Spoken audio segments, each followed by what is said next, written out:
Hi, Sherrod. Welcome. Thank you for joining me. It's very nice to meet you. How are you? Yes, I'm good. How are you? I'm Um, doing well. Thank uh, you. uh, And thank you for being here. yes, thank you for inviting me and having me. Of course, my name is. There's a senator named Sherrod Brown, but he pronounces his name Sherrod, I think, too.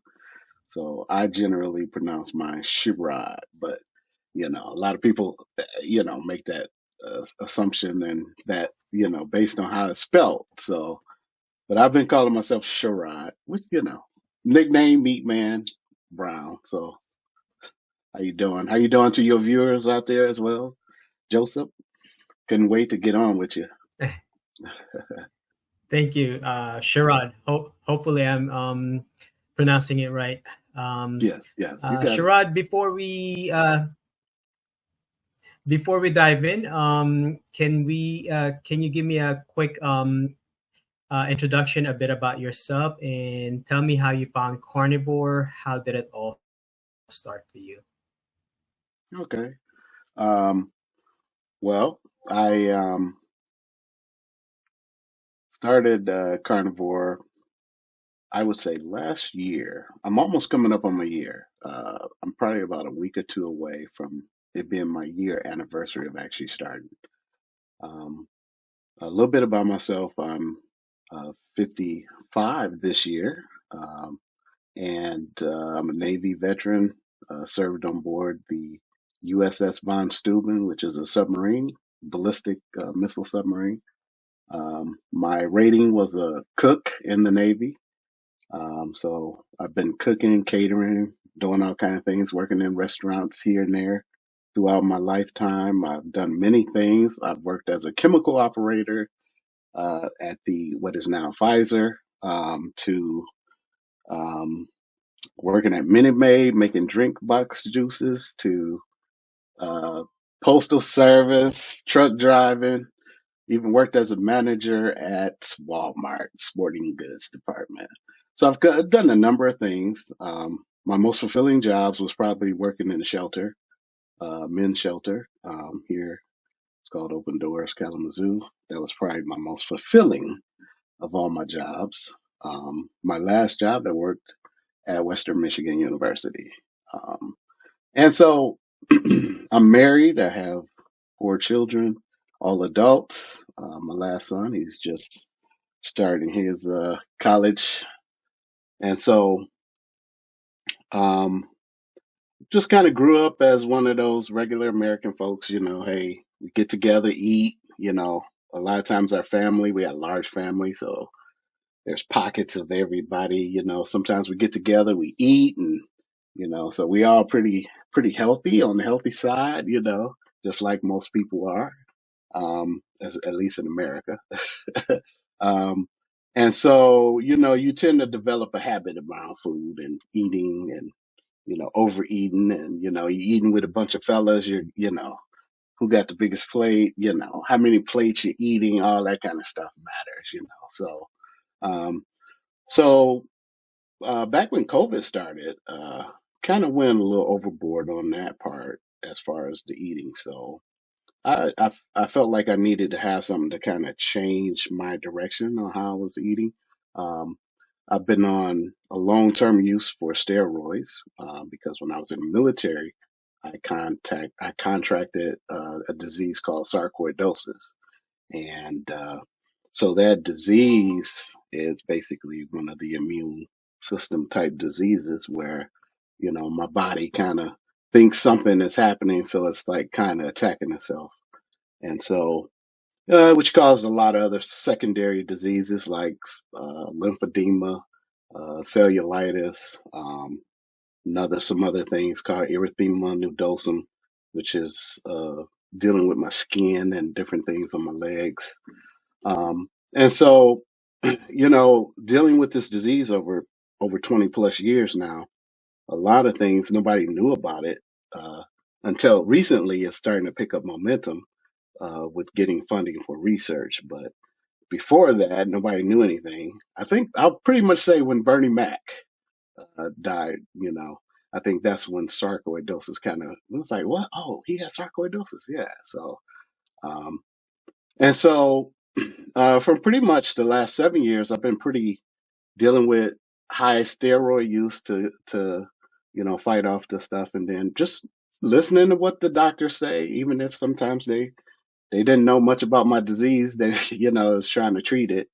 And I didn't know much about it myself. So, um, I think about 7 years ago, I was like, I need to start learning about this disease. And I started.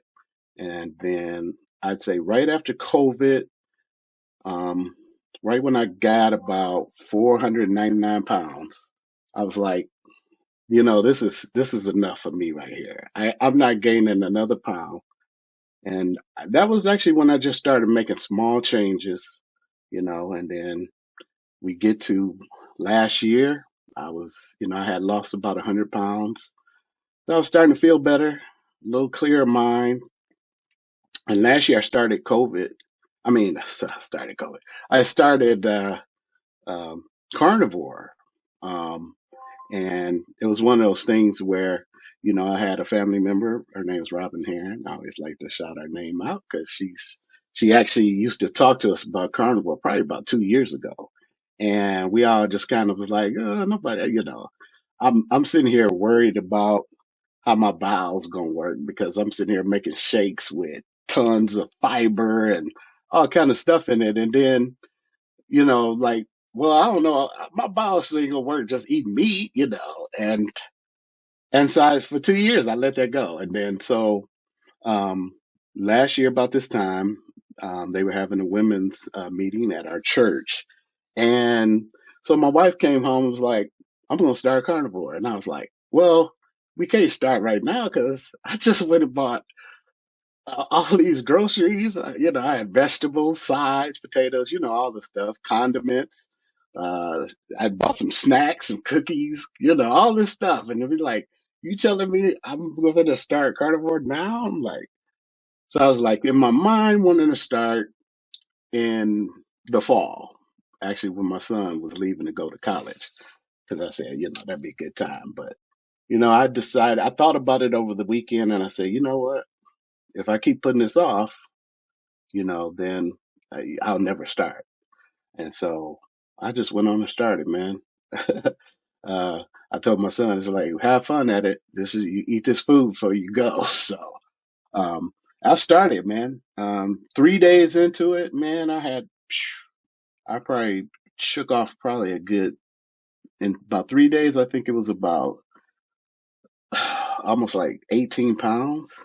And I know a lot of that was a lot of buildup of fluid because my legs have been swollen from the lymphedema, and it was pretty much all gone after 3 days.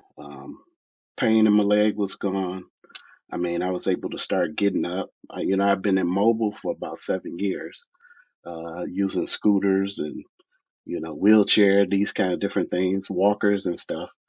And then I was able to get up, man, after 3 days. The pain in my leg was gone.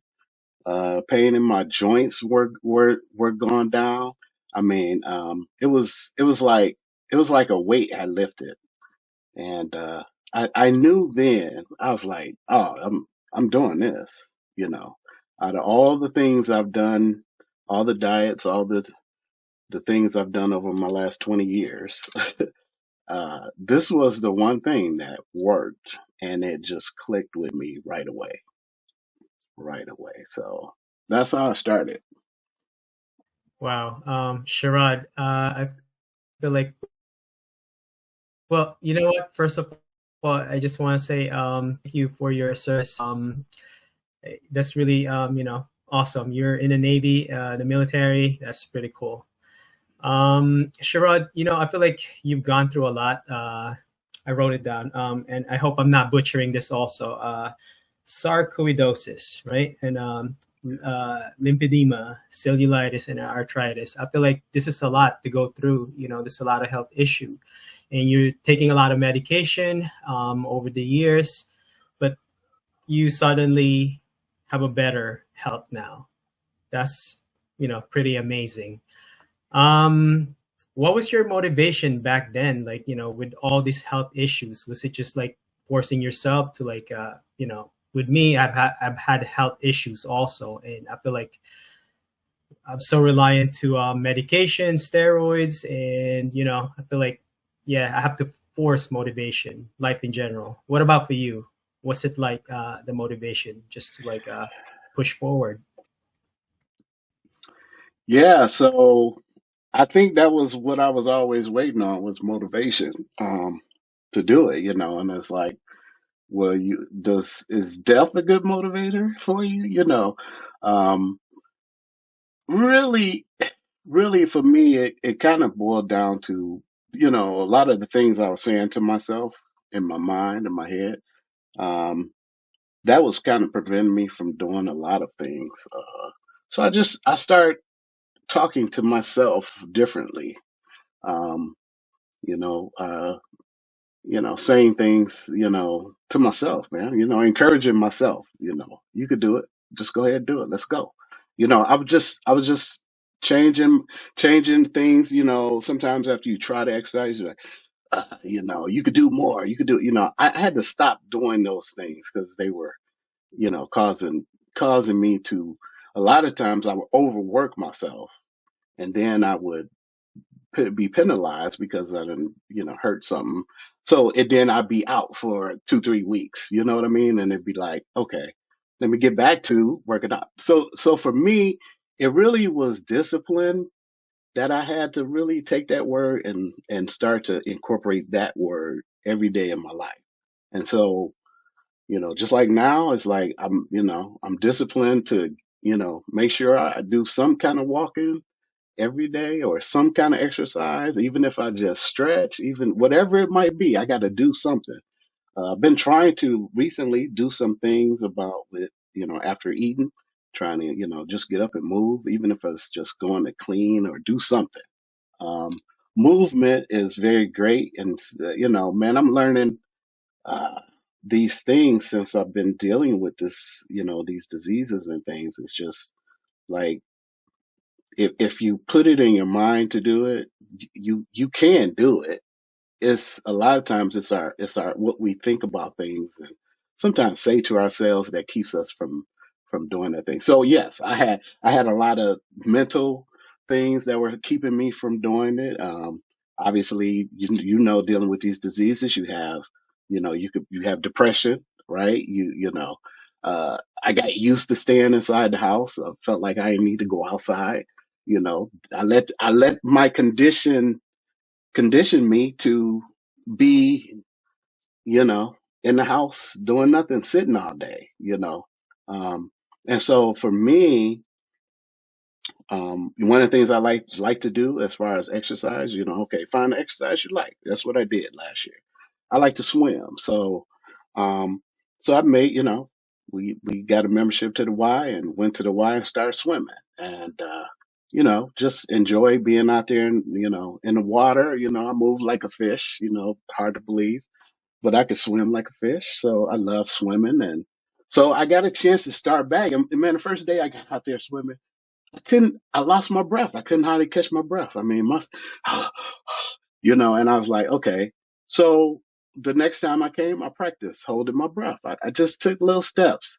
By the end of the summer, man, I was swimming underwater the whole way underneath the whole length of the pool. So, we can do the things we need to do. The things that a lot of times that prevents us from doing is really ourselves, what we saying to ourselves, how we feel about ourselves, and so once you just take little steps, that's my key to any of this. Every day, just make a change. Like 2 years ago, I just said, you know what, I'm gonna stop. I stopped drinking regular pop and start drinking, diet pop. Okay, yeah, I know it's bad, ain't as good as the other, but you know what? It helped me to start breaking away from those things. I stopped eating regular bread, started eating low carb bread. So eventually today I don't even drink pop anymore. I don't even eat bread anymore because I don't have a taste for it. And it's funny because 3 years ago my daughter was like, "Can't you ever had a burger without bread?" I was like, "I can't eat no burger without no bread, and I gotta have some French fries on the side." That's always been my dish for the last 50 some years. Like, but now today, man, I eat a burger. That's the best thing. I don't have to have nothing on it, just some salt. That's it. And so to me, the freedom that I got when, the being on there the first 3 days, it just showed me that, you know, this way of eating and this lifestyle is freeing, not only mentally, but physically and emotionally. The ties that food has on us, some of the things, some foods have chemicals in them which, causes reactions in our bodies, the way we feel. These scientists know, to put these chemicals in the food, so when you're eating it, it makes you feel certain ways, and it's all fake emotions and fake things. So and then you feel like you're captive to your food, and it's like, man, I'm so free right now, and if I don't eat, I'm fine. If it's like the things I used to have to think about my meal even after eating. You see how mentally this is challenge every, like, what I'm eating next. I'm still eating breakfast and I'm worrying about what I'm eating for lunch and then what I'm eating for dinner. And that's how eating like that does you. So it just mentally weighs down on you. And I'm just so glad today I'm free from having even I don't my wife asked me, what do you think you want to have for dinner today? I don't care, whatever.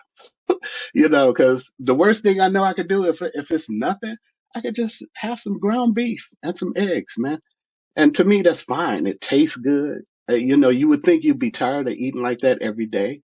You're never tired of eating meat. Never. Every day is like a new day. Every time I have that burger, some eggs, or I had that steak and, some shrimp, it's like the first time. It's like eating it for the first time every time I eat it. So, yeah, man, it's like this I could do, eating vegetables and, you know, different other things. That just one for me, just one for me. Especially knowing what I know now about, how, one of the things just learning all how these vegetables were causing a lot of my pain. A lot of the foods that I was eating was causing a lot of the inflammation and pain that I had. And so once I cut that out, I could see it. Sometimes you can't see it until you just make the jump to do some changing. And just out there for our viewers, if you're struggling with these things right now, man, just just try it. Try for 3 days. Try for 7 days. Cutting out all that stuff, and you'll see the mental clarity you get. You'll feel the freedom you get. You'll be able to make decisions a little better because your mind is clear. Food is not clouding it up, And so, and then we're not held prisoner to that, right? You're not held prisoner. Well, I gotta eat, and then you out and you're driving, and then you got to go stop by McDonald's, which is not good food for you. But hey, you know, that's what spurred me on was that, man. It's just wanting that change, having a clear mind. Sometimes you got to step out of the. That's my thing now is in order to have clarity, you need to step out of your situation. And sometimes that's any of us. We're humans. You get worn down after a while. People who never went on trips or never went anywhere on vacation, never just take some time for yourself. And man, when I start doing that, taking time for myself, taking time to think about life, just think about me. What can I do to help myself out? What can I do for my body? What can I do for my mind? When I start really putting time in for myself, man, that's when life really has started to change for me. So um, so mentally, I feel a lot better than I did, 3 years ago. Um, I was heading down to, just in the house, depressed, like I said, not having no real motivation to get anything going. I was waiting on motivation to happen when really I just should have took, discipline by the hand and just did it. Discipline is what keeps you going every day. That's what keeps me motivated to do it every day because I know I need to do it. This same way this way of eating, I know it works. So there's no question in my mind. I don't have to worry about cooking a lot of food or cooking it certain ways. It's so simple. And Joseph, man, let me tell you how simple this is. I haven't been using the air fryer, and I told you I was a cook, so we used all kind of equipment. I've used it all. I know what it all does. Look, an air fryer is my best friend. I bought a little cheap little 2-quart air fryer. I said, let me try this thing because everybody's using it. Man, that's the most kitchen stays clean. Man, you know, it's just lovely, man. When you could just put something in, 15 minutes, boom, it's done. You eating like so. The lifestyle itself helps you in so many ways to free up so much that a lot of us are struggling with. And for me, I can eat right. I can eat right every day. Eat every time I put something in my mouth, I make sure I put it in the best quality I can because it's my body needs it. Um, and I could tell when I eat. If I eat chicken first, the chicken will be good, and I'll be like, oh yeah, this is good. This is real good. And let me tell you, as soon as I eat some beef, it's like this is what I need. It's like a whole awakening in my mouth. It's like so our bodies know what we need to eat. Our bodies tell us. We just have to start listening to our bodies. And in order to start listening, you gotta cut out all the noise and get somewhere, enjoy yourself, have some clarity. Man, I'm telling you, life is really great when you are able to take it by the hands and you know uh, I know it's a lot. It's hard because a lot of people struggle with what do I eat? They saying this was good, this bad, and you know, it is very confusing. I know, our dietary guidelines they're just old, outdated, and nobody's going to do studies, y'all. Nobody's going to do any studies for you. You're using outdated information. You're using information that's at this point, it's like You know, why even continue to keep telling us to eat vegetable oil? We know what vegetable oil is. Why is that still a dietary guideline to eat vegetable oil? It just doesn't make sense to me. And yet then we're wondering why so many people are sick and so many people having situations. Well, that's why. It's because our dietary guidelines need to change. I hear a lot of people are mad now because at least they tried to flip the little dietary triangle they have now, and they're saying butter is good. Have some butter. You could have some tallow. But it's like, oh, the American Heart Association and different organizations are mad about it because, well, you know, I mean, and it was said that it's because of money. You know, it's unfortunate that the industries don't really care about us as individuals. So you have to care about yourself. And even when it comes to our doctors, even when it comes to getting these drugs from the pharmacy, like half this stuff is not good for you that we take. And a lot of times you're taking medicines that causes other problems. And so my hope is to have to be done with all my stuff. So I'm hoping later this year I could be off blood pressure medicine. Later this year I could be off some other medicines I'm taking. I mean, because I want to be healthy, really healthy for the first time in my life, really healthy.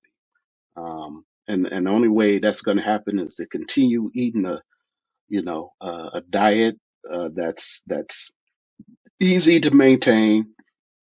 Um, you know, you can survive anywhere you are on the planet. You just by eating some meat. So whether it's sardines or tuna in the can, or whether it's just some meat sticks, whatever, I'll always have something to eat. So food is like one of them heavy weights that's just been lifted out the way for me. And so there's other things I could think about, like coming on here doing interviews now, which I never would have seen myself doing before. So yeah, I love this life. I love this stuff. Hey, listen, y'all. You got to try it. Hey, Joseph he's not doing these interviews just for the fun of it. He's doing this to put this out so that people understand that there's a better way to live. And I'm sure you've seen all the testimonies from people all over this world are realizing that, you know, there's a change needed, and we need to take that by force. We need to, you know, put our foot down and start demanding for ourselves better health. We need to start demanding, with our doctors. We need to start. No, don't just say these things are okay when you're looking at your labs and you got you know protein or blood in your urine and they saying that's okay. That's not okay. Like there are certain degrees they say, well, it might be okay. Those things like that are okay, and we shouldn't let these things just go by because the doctor is saying it because he's a doctor.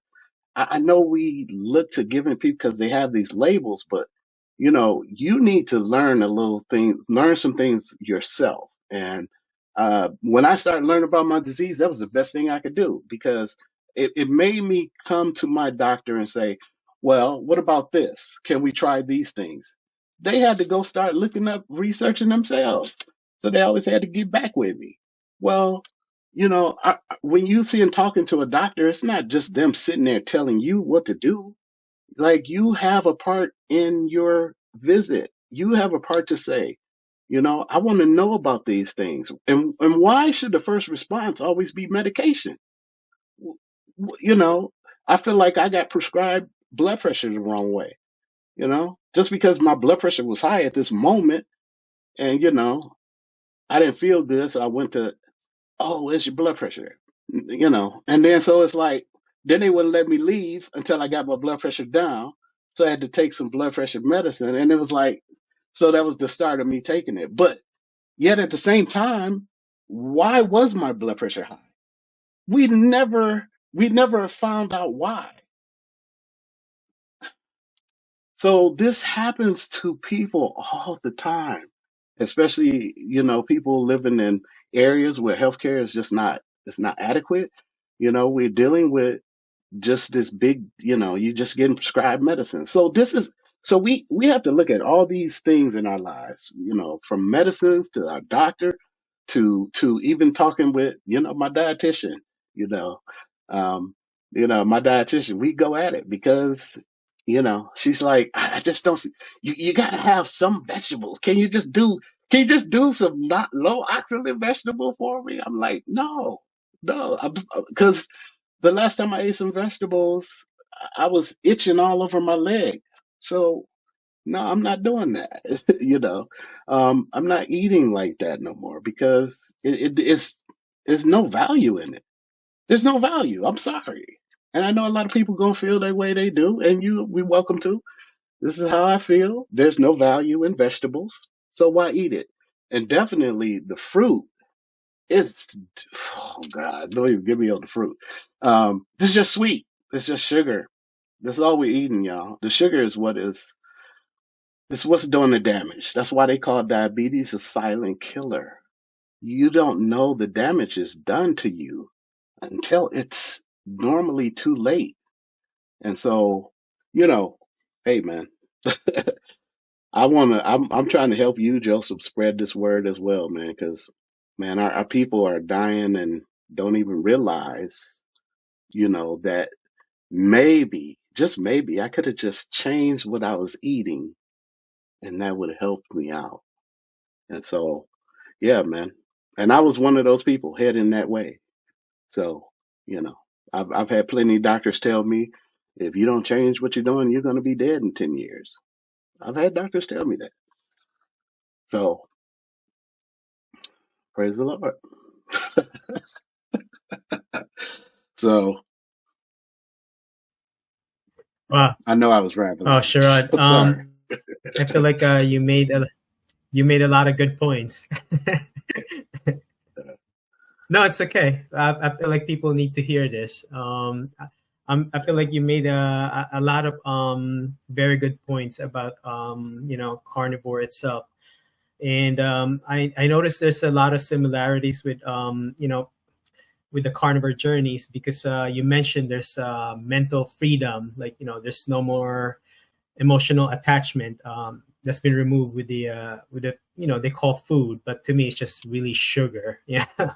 But there's it's so freeing, which is I notice a lot of the carnivore people, like how they describe it in so many ways. And like you said, so many aspect of this lifestyle needs to be looked at. And I'm glad you're talking to your dietitian about this, and you're getting a back and forth, and hearing the progress and this and that. I think that's a wonderful thing. Sherrod, looking back at the beginning of your carnivore journey, did you had any mistake, or like maybe a moment of doubt before starting it? I think you mentioned in the beginning you were not going to eat the burger without a bun, and you must have a side of fries because this is just how I'm used to eating it. Like, did you had any moment of doubt about it before starting? I did. Most of the doubt came from, thinking ahead. Oh, what about, you know, birthdays, or what about the 4th of July? All these different, your mind just get to thinking about things that, just don't really matter. We put the value in weight because we're trying to, that's what I'm talking about. It's the, it's the, I got to continue to eat the way I'm eating because that's what feels good to me. That's what I like. And yes, we like food to taste good. We like the way carrot cake tastes. I love the way it. I've made plenty cakes, and yeah. Do I miss those things? I, not really. I mean, because once you stop eating sugar, you'll see that you don't really need it. They try to, make it seem like that's something you got to have. Oh, just a little bit. Yeah, a little bit is, that's too much. Sugar is very addictive. Um, and for some of us, we have, addictive behaviors. And so, we need to be mindful, of those things. And so, yeah, that was about it though for me. When I did first start too, I kept getting caught not being prepared a lot when I was out because I just didn't know what to eat. I didn't want to go eat at McDonald's. I didn't even want to go to no places. And I kind of stuck with that as much as I could. So I would find, a truck stop, get some boiled eggs, get some meat, and eat that way, when I travel. The thing about it is, they, I used to go buy tons of snacks. I always had snacks. That was always my thing. I'd have snacks by my bed. I had snacks by my chair. I had snacks all throughout the house in the refrigerator. I just had snacks. And so when I went carnivore, the first thing I did, I went and bought carnivore snacks. I bought a lot of them just so I had them. Just the mental thing is just keeps you doing the same habits. And I, half those bags, it needs the skins, different kinds of skins. I mean, for the first week or two, I had some, but man, I had to end up throwing a lot of those things away because they just sat there. I had meat sticks that went bad. Started changing the color of them because I didn't, I don't need to eat snacks anymore. Like I don't need snacks. I'm generally eating one meal a day. Like I eat twice if I want. I mean, I'm not doing, one mat or any of that. I don't do all that. I eat when I'm hungry. If I'm not hungry, I don't eat. Um, and if I get hungry and I did this about 3 days ago. I got hungry about 12 o'clock at night. I had me some bacon and some boiled eggs, and it was good. And I went to bed and slept fine. Like, it's like, but it's like we don't need to eat so, we're fulfilling all the, the things in our minds and our heads. We're eating to live. But in order to live, your body needs certain nutrients and foods. And so, if you think you're getting that from, let's say, a burger from McDonald's, I I, I would I would ask you to go look at the ingredients of the bread, the cheese, the pickles, the look at all the ingredients of the food. Start looking at your ingredients. I'm telling you, you if it's stuff in there you can't pronounce or you don't even know what it is, why are you putting it in your body? You don't do that for your car. People act like, oh, I don't want no water in my gas. Why would you want uh this phosphate, whatever, potassium this or that, whatever names. Just, I don't even want to go down that road. All these names of food. Why would you put that inside you? And then you're not even aware of what it's doing to you. Yeah, that's, to get back to the question, because I do this all day. um, no, there's nothing else that had me sidetracked. Like I said, day 3, I knew this is the way I'm gonna eat, and then I think about a month after that, I was like, you know what, I can do this for the rest of my life. And I mean, as it stands, I'm just getting my year in right now. I don't see myself changing. I don't see it. I don't see it. I mean, so I'm trying to, I talked to a person who was, I think they were like 17 years carnivore. Like what? So we know that long term this is good. You can do it long term. It's, man, you can't tell me. And I'm seeing people, and I think I mentioned to you like Robin here. Like so I'm looking at her, of course, everybody's looking at me too, but I'm looking at her like, wow, like I see how it's like your body is reshaping, like your skin starts to look better. It's like, what? And you want? No, I'm not. I'm not going back to that. I'm not going back to eating grass because that's basically what it is. I do eat the animals that do eat grass though. So I'm a vegetarian eater. I eat vegetarian animals. That's what I eat. That meat is really good and it's healthy for you because they're eating it. They have the stomachs to digest. That's the crazy thing. They have the stomachs to digest plants. We don't, but yet, and now people say, well, we're digesting them, we're eating them. Yeah, that's because they've been manipulated. The DNA in some of these plants and vegetables that you're eating has been changed. And of course, after you eating them since probably being a child, your stomach will get used to eating some of these things. But if you having problems with your metabolic system, your skin, any of these things, you got diabetes, high blood pressure, any of these things, um, why don't you cut it out to see? That's the challenge I give to you today. Cut out that stuff and see what changes in your body, and you'll be surprised. It'll come very clear for you that you know what, you know maybe this stuff I'm eating is not good for me because it isn't. Oh my gosh.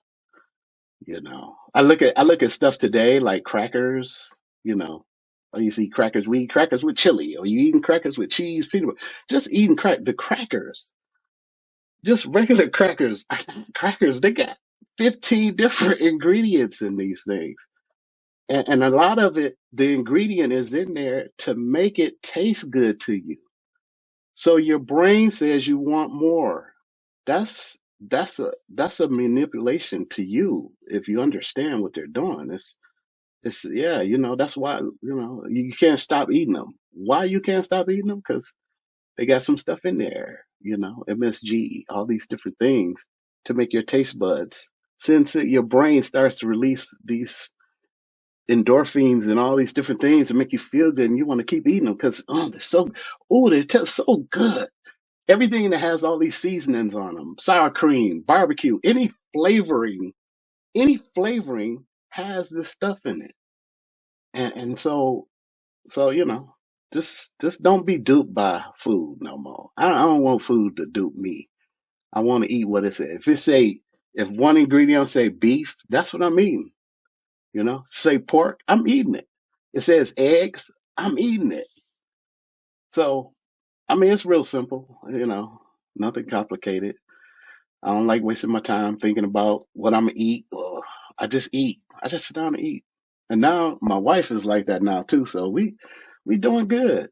Matter of fact, I got to get her to come talk to you. But she had chronic kidney disease. Because I gotta let her tell her own story, but I gotta tell a little bit of it because I helped her too. I was like, well, we gonna stay with this carnivore, even when they were telling her don't eat all that protein, don't it's bad protein bad for your kidneys. No, it's not. No, it's not. Protein ain't bad for your kidneys. The problem is all the other stuff with it. So if you're eating all these, like a burger from McDonald's, and there's the buns and all these other things you're eating with it, the French fries that aren't really potatoes. But once again, go look at the ingredients, you'll see. So anyway, but it's presented that way to us, and we think, okay, but eating all this food is what's causing the problem, you know. And so, once she was able to prevent herself from having to do dialysis. And matter of fact, her kidney function, it got down to a 12. And um, when we started doing it, changing what she ate, started eating a little more meat. And she's not a big beef eater, so but I got her to try eating lamb. So she loves lamb, so she's eating lamb. That's her thing. So I'm trying to work her with. I say, okay, now you try mix your ground lamb with your ground beef, so you can start eating ground beef. So because that gives you more variety in your food, and so she's doing these things. So, but she's loving it. She's cutting out all her little stuff. She was eating like they told her to eat. And she was getting bigger. Especially after she had her transplant, she started getting bigger because she was eating carbs again, and so she could see it. And she was like, I want to take care of the kidneys that I got, and I want to, and I said the best way is to cut out the carbs, cut out the sugar. I don't know. Them two things are interchangeable to me. Carbs and sugar are the same thing, whether you believe it or not. They're the same. And so it's like once she started cutting back on that stuff, she's starting to tone up now. She's exercising, she's moving. She's starting to feel good, and she can see it. She sees that it works. So, but yeah, we were able to help her before her operation, before she had her transplant. Her numbers got back up to 16, her kidney function from a 12, and that's just changing diet. Matter of fact, it got to the point where we was almost thinking, do you even need to have this transplant? But that's one of the things that she decided and I decided with her that you should, just in case, we was new to the carnivore, so it's like, is this a sure thing? Trying to figure out the longevity of it, because you kind of think it's just like a dual fad, but once you really start looking at it, how humans have been eating for years on this planet, it starts to make sense. Like, well, this is just the way to eat, really. This isn't nothing new. Carnivore didn't just start last year or 2 years ago or 10 years ago or 30 years ago or 100 years ago. It's been going on since humans have been living on this earth. I mean, so with that, you get a little more. you know, I'm doing the right thing. Even if they say it's not the right thing, my body says this is the right thing for me, and it's working. So hey, man, I got on the scale today, um, and that day I said 499. I wouldn't want to get no more. I wasn't going no more. Today I was 316. Sorry, 316. So that's 184 pounds that I've lost in two and a half years or so. Like, and that's you talking to somebody who didn't have a whole lot of mobility. It wasn't like I was going to work out all day 3 times a week. This was just changing what I ate. This is just changing what I ate. It's nothing that hard. I'm still trying to move and do some exercise. I'm not. It's nothing strenuous. I can tell you that. I'm not going to overdo, because I've taxed my body enough. I'm trying to allow my body to heal, and it's been healing. Uh, I could see the transformation in my body, my skin. Oh my gosh, man! I wish I could show you pictures of my legs, how they used to look and how big they were. The skin was dark on it, like I thought I had necrotizing skin disease or something because of how dark my skin looked. And now, man, my skin is brown, nice brown tone. Even my I used to have dark patches all over my face, and that was because of insulin resistance that had built up. It was dark. My skin was dark. Man, it was bad. My skin was bad, peeling, dried out. I think it's doing okay. I mean, I feel like it's doing great. Like my skin color has changed. It's brightening up again. I just go get some sun, man, and I can go in the sun. I don't worry about suntan lotion. Like that's so. Yeah, I'm telling you, man, this lifestyle is just so many benefits. So now I use tallow soap, tallow deodorant. I use tallow chapstick. I mean, man, I look tallow on my skin. I eat tallow. What?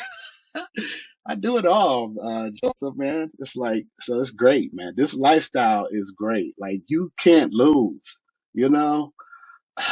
I mean, I don't know. There's so many benefits. I probably ain't even say it half the benefits that you get from just trying it out. Just trying it out. It's been a lifesaver for me. And a lot of people use the word game changer. It's a game changer. Yes, it is. Yes, it is. I agree. I used to think those people were crazy. Oh, it's a game changer. I used to be like, now I understand and I see what you mean. Yes. To say something, Joseph? Yeah, I Yeah. totally relate to that experience. Yeah, it is like yeah, I fully agree. Say you can't lose with this diet, with this lifestyle. Hmm. And I'm actually glad to hear about your wife preventing dialysis. I think that's a big thing. Yeah. That is a big thing. And again, so many good points you're sharing here. I feel like everyone needs to hear it. Um, Sherrod, maybe you can walk me through what you and your wife typically eat during the day, the week. What does eating for you guys look like now? Do you keep it pretty consistent, or do you guys switch things up? Maybe you can walk me through what you guys eat. Okay. Yep. Um, I'll start with what today we have. Today, when I woke up today, I had usually do 3 eggs. This time I had them over very easy. I had about a half a pound of ground beef, and I had a nice big chunk of pork belly. And that was pretty much my when I first woke up. So I'm trying to transition because I'm learning about like my circadian rhythm and my sleeping patterns because I used to work third shift. So I tended to stay up late at night. So usual bedtime about 2, 3 in the morning sometimes even later. So, and then I was still getting up at 10 o'clock. And so some days it was working okay. Then some days we had to get up at 8. Then I'd be, kind of tired, but I wouldn't really be tired because, when you eat carnivore, you just eat some fat and you know, you like wired. So, but I said, I need to, I'm only, once again, it's not just eating. It's you get to start to build your whole life and start to fix things in your life. Um, so I said, okay, I want to start eating, if if I'm hungry, I'll just eat. And then, um, so try to eat earlier in the day and, at night, try to wind down and get myself ready to go to bed. So, I actually, last night was first night, I actually went to bed before 12 o'clock. So, that was great. That was right around, might have been right around 12 midnight. And so I actually woke up this morning at 6, went back to sleep, woke up at 8. So I was like, okay. So I got up, did the eggs. Um, my wife, she usually does, she's doing a protein shake. She puts eggs in it and she's doing beef protein. Um, and so she's trying to get into eating eggs because eggs used to be a thing for her where she couldn't eat them, but she's able to eat the. So first she was doing the dry egg powder, but now she's doing the actual yolk, where she's boiling the eggs and taking the yolk out and putting it in her shake. So she's fine and she's able to tolerate it now. So we're just kind of working her way to where she can eat eggs in the morning. That's really all we trying to do because that's what she want to do, eat eggs. Because I eat eggs every day, and eggs is great. Eggs, if you don't know, allow you to feel fuller longer. Um, and if that's the first change you make in your life for your first meal of the day, just eat a savory meal. Don't eat no bread. Don't eat. Just eat eggs, meat. That's it. None of the other stuff. No waffles, no Lego Eggos, whatever you call them. None of that. Don't do it. Leave it alone. Because just making small changes, it doesn't have to be hard. Just make small changes. If you feel like you can't jump on into change your whole, just make small changes. Make one meal changes. Make one decision change on something. And that's all you have to do. It's not hard. You'll start to begin to see, and you'll start to see. It might take longer for you to see your progress, but you still have progress, and that's what matters. So, but yeah, so for dinner we're having she's frying some chicken wings. Bear, we'll do the skin. I did try some with some um, pork rind skins before, but I don't have to have. We just bare naked wings and some tallow, man. That's it. And so we having that for dinner, with some lamb chops. And then I might add a little something to it, a brat or something else, something fatty. And maybe I might even put a steak on there, ribeye for myself. Um, but other than that, that's it. That's all we'll be eating today. And so generally throughout the week, it's generally that way. I try to cook up some bacon when I have it, and I eat on that. If I'm going out and I'm not gonna have a meal, I take me a handful of bacon and some boiled eggs, and that's my meal, and that generally gets me through the day. And then at night, I'm anything from burgers, to if I do burgers, I generally do burgers with chicken or I do it with fish. Um, some days I eat steak. Maybe now I'm eating it a little less because of the prices right now. So, and I like to eat good steaks. I'm sorry, ribeye. I just can't, stop eating ribeyes. And New York strip now. That's my new one there. Those taste delicious. So, so I just take my time sparingly eating those throughout the week. So we do basically steaks, between steaks, lamb chops. Um, Shaved lamb, if you haven't had that, that is awesome. We get it from Trader Joe's. My wife said I shouldn't tell everybody because then they'd be start buying it, then we won't be able to get it. But Trader Joe's shaved lamb. I think they got it at Aldi's too, if I'm not mistaken. But man, shaved lamb with eggs in the morning. Oh my gosh, man. That that right there just sends my taste buds on up to glory. I'm telling you, man. That's the if you, oh my gosh, with some butter, oh, just fried in a little butter. Oh my gosh, yes. So that's generally we, once again, I understand food prices are very high, so but we try to have that if we can at least 2 times a week. But some days it's ground beef and eggs. Some days it's bacon and eggs. Some days it's no eggs. It's just leftover steak from the night before. So it's mostly meat. Every now and then we'll do ribs. I'll cook some ribs. Um, Generally it's that. It's just whatever meat we're not scared to eat meat. We love meat now. So uh, it's really not hard to, you know, come up with meal ideas. I mean, you know what you like as a person, so and you know what you can eat and tolerate. So the things I can eat without having to worry about, I generally eat them every day, like ground beef or steaks. I generally eat those every day. Some days I'll switch it up and I might have catfish. I might have chicken thighs. Pork steaks. I eat pork steaks. Those are good and cheap. And they're real fatty, so they're real good. Oh my gosh, fry you up some of that and some tallow. Oh gosh, I put tallow on everything too. Even when I have chicken, I'm putting tallow on it. So hey, just doing it. So that's generally our meals. My wife, she's liking to try different things, so she's doing little cottage cheesecake type bites and stuff like that. But I don't even have to have desserts anymore. It's like in my mind, sometimes I'll be like, oh, maybe I should.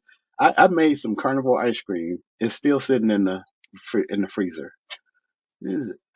When I get the urge, I'll have it, but it's still sitting in there. You know what I mean? It's like I'm not pressed about that kind of thing anymore. That's what's great. Like I don't have to have sweets.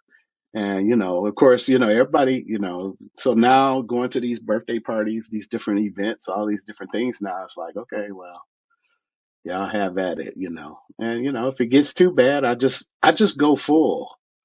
If you go to these things, just go full. You ain't once I get full, man, I don't want no more food. So then you're like, okay, hey, y'all eating the cake and ice cream, great.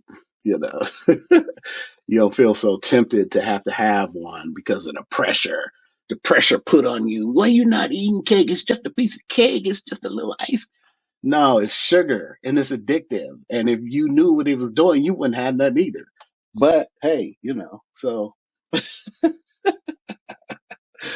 oh man. So anyway, that's it. That's it. Yeah, yeah, yeah. I like what you said here. I feel like I truly relate, when it comes to the birthday parties and any holiday gatherings. You have a long list there. I feel like that's a very, very good thing. And how some non-carnivore would say that, what carnivore would do would be limited, but that's completely the opposite because they don't know, they've never tried it, right?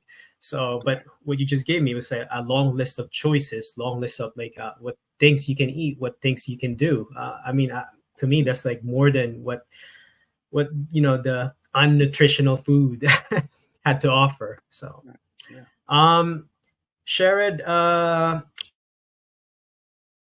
what is the hardest thing about carnivore for you? We talked about social gatherings, right? Birthday parties, holidays with family and friends. That's for me. Travel and cravings. Cravings I had to fight off for like a whole year, to make it stop. What about for you? What's the hardest thing about being carnivore?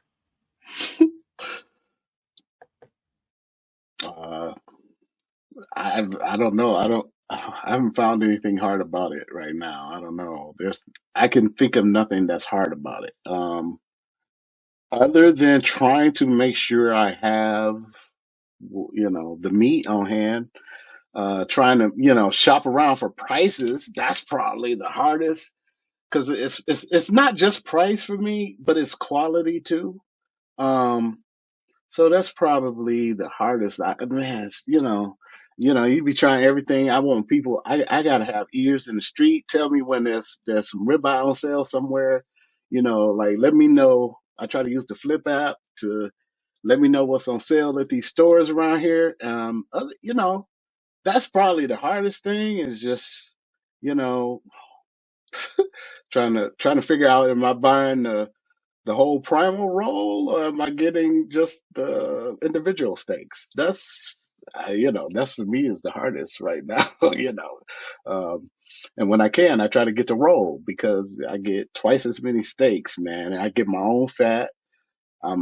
So it's like you get additional value with that. So out of a roll, I can get about 15 steaks generally on average, and then a bag of steak bites, and on top of that, a bag of fat. So you know, you buy four prime rib steaks, man. That's like half the price of a whole roll. So yeah, I don't. Other than deciding that, I guess if I had to sit and decide what I'm gonna eat every day, that's probably the hardest thing. Okay, what you gonna eat today? Like I don't even want to think about it. I just want to go in and just grab something and eat it. That's what I do. It's not. My wife, she's a little more, have to have her day planned out. So hey, I let her think about it. And then she asked me, I'm thinking about chicken today for dinner. I'm like, okay, go ahead, have your chicken. I'm probably gonna eat me a steak, or whatever. But usually she'll cook chicken for both of us, so I get some chicken, but I still got to eat something else with it. So my main go-to is beef. That's I'm a real cow eater, man. I tear some cow up, man. So that's my main meal. But yeah, that's probably the hardest is just trying to figure that out. I didn't have any heart issues. I told you before I worried about my bowels. Soon as I started carnivore, man, I was having bowels every day just as normal. Some days it's like a drop of what I got to get out. And I realized that when you're eating carnivore, all the food you eat is being absorbed into your body. Like it's being used. That's the one thing that I couldn't, well, until I started this, I really didn't understand because I was worried, well, what about your bowels? Because they keep saying I need all this fiber. I had three types of fiber. I'm trying to eat fiber. Oh, every day, putting fiber in my drinks and this because they said I need to have it. And I actually have another colonoscopy coming up this year, so I'm going to be interested to see because the last time I had polyps, go figure, right? I had polyps. Well, I'm eating fiber like y'all say eat, and I still had polyps. So, I'm that kind of is like, okay, this something don't go right with that to me. So I'm interested to see how my colonoscopy is in this summer, since I've been eating carnivore, and I'm not going to be surprised because it should be great, based on what I see. So, my your bowels work perfectly fine on carnivore. Trust me. You don't have to eat fiber. You don't have to eat vegetables. That's that's that's not the truth, y'all. That's not, man. You don't need to eat those things. I know we've been told you got to have these things. Make your plate colorful. Have a variety of different colors and different things. You don't need to do that. So that would be hard if I had to figure out what side I would need to have with my beef. Like picking sides for me is easy. I'll have chicken with it, or I'll have shrimp, fish, bacon. Those are great sides. That's all I need. That's it. So anyway, sorry to delay that answer. There is nothing for me that is difficult about this way of eating. Nothing, period. I mean, I could complain, you can complain about food prices, but that's what it is. Even when I was eating that, I still spent the money to get all them sides. Now I don't buy, we don't spend all our money on groceries anymore. You know, that bill is cut like three times lower than what it was. So, which allows me to be able to buy at a bulk price. So, you know, this time when I get money, I'll buy a 10 pound thing of ground beef from Sam's or Costco or somewhere, and I'm, put them in the 1 pound packages. Next time, okay, I might buy a Primo. So I got 14 steaks I can eat on. That's how I shop. And that's how I eat, and it's great, man. It's great. I could wait, catch the sales, boom, boom, boom, stock up a little bit, boom. I keep going. Man, I don't know how easier this could get. And summer's coming, so I'm gonna be ready to throw some stuff on the grill. I'll be like outside cooking on the grill. What? Come on, man. Are you? You can't get no better than this. And guess what? The thing about eating this way, you can eat till you're stuffed. I could eat. I If I wanted to. I mean, if I could. Let's just say I can purposely overeat in the meat today. I weighed myself. I was 316. I could perfectly overeat a ton of meat. Oh, just so much meat. I could go get on the scale tomorrow and still weigh 316. Now, I don't know if that happens for everybody else, but that's what happens with me. I have yet to gain any weight since I've started this. Most of the times it's going down. It's like I'll drop weight and then I'll plateau. I'll plateau. I'll drop weight, then I'll plateau.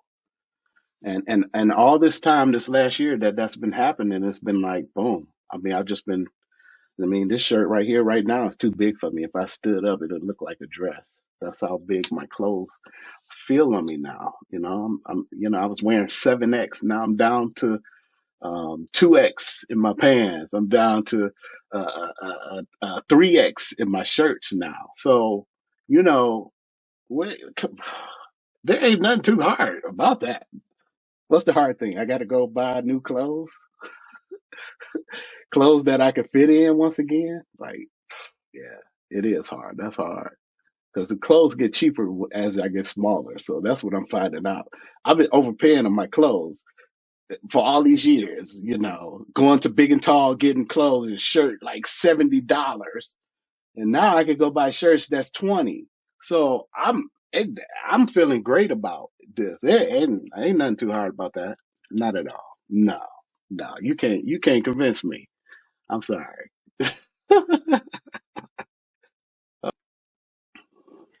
Yeah, that's really awesome to hear. I'm glad you don't have any hardship No. with carnivore. And I feel like you were introduced to carnivore with a family member, right? And also your Mhm. wife is doing it with you. I feel like everyone's pretty much supportive and understanding. Um, did you face any criticism or like skepticism from any family members or friends or maybe from your kids at all?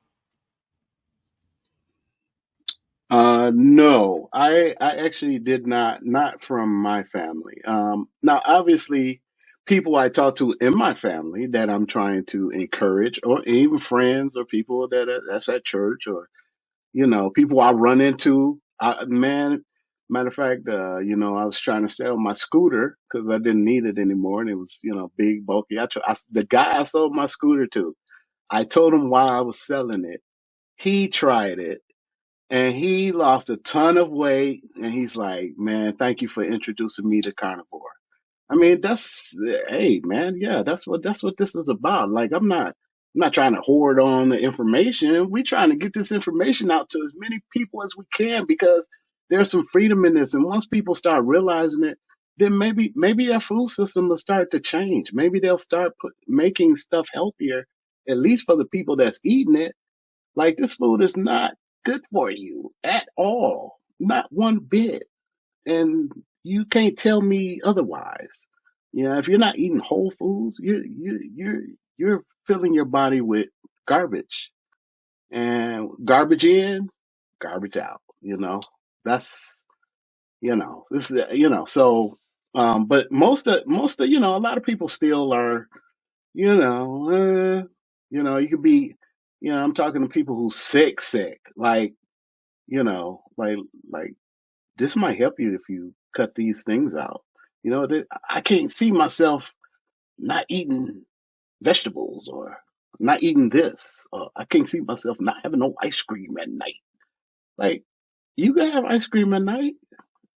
There's carnivore ice cream, and it tastes delicious. It does. Like, you have to start thinking outside the box. Like, this stuff that we're eating, a lot of the ice cream you eat ain't ice cream, by the way, if you didn't know that. Start looking on those boxes and look at the labeling. They say it tells you when it's not ice cream, because it'll say ice milk product or something. It'll say something different. It's not. Start reading labels, people. Start reading labels. When there's more than four ingredients, you might want to start checking it. Like, maybe I shouldn't eat this because it's not doing us any good. So no, just dealing with that. Just, talking to people.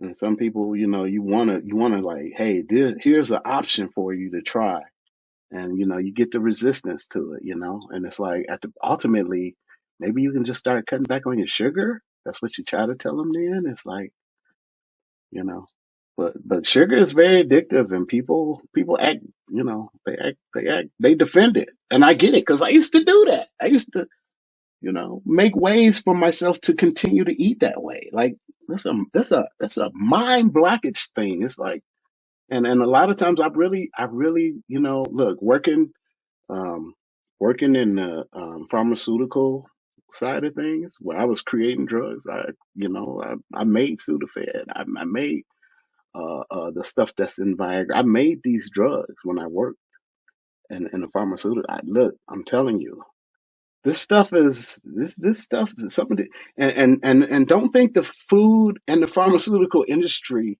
are separate by any means imaginary. The same people that own the health the health insurance, these people also own got stocks in pharmacies. They also got stocks in doctors uh, uh, buildings where they service patients, and they also own some of the pharmaceuticals.